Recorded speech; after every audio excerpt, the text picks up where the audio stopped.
Kule ngozi kwaqale kwashona abayisithupha kepha isibalo sesinyukele kwabayisishagalolunye. uBongiwe Ngebeza ube nethemba lokuthi umyeni wakhe uzophila njengoba ebengeniswe esibhedlela. Ndafika ke phefumula ngeemachines. Ndamshiya ke enjalo. Sazama ukucengana noThixo uba angamkhupha kulaa ndawo akuyo. Mna ndabe ndisithi ndivuyela nje uba ndingaze ndimbone ndingathi ze ndiphile ngaphakathi ndimbone evula umlomo.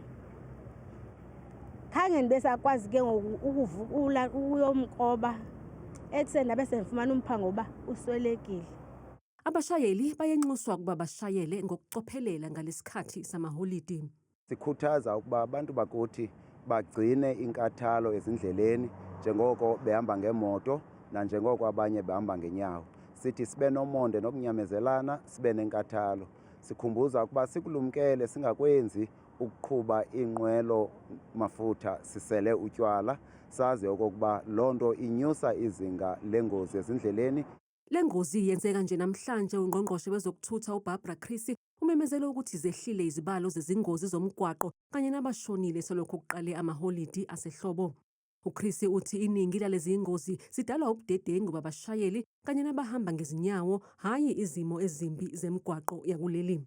Human error in South Africa accounts for 8.5 out of 10 accidents.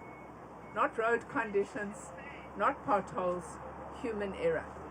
uCreecy uthi zehle ngo-20.9% izibalo zeingozi kanye nezabashona emgwaqeni uma kuqhathaniswa nezibalo zangesikhathi esifanayo ngonyaka owedlule.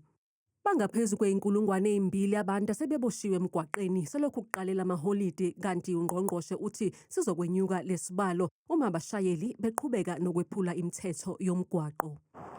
We have arrested 2,364 drivers for drunken driving.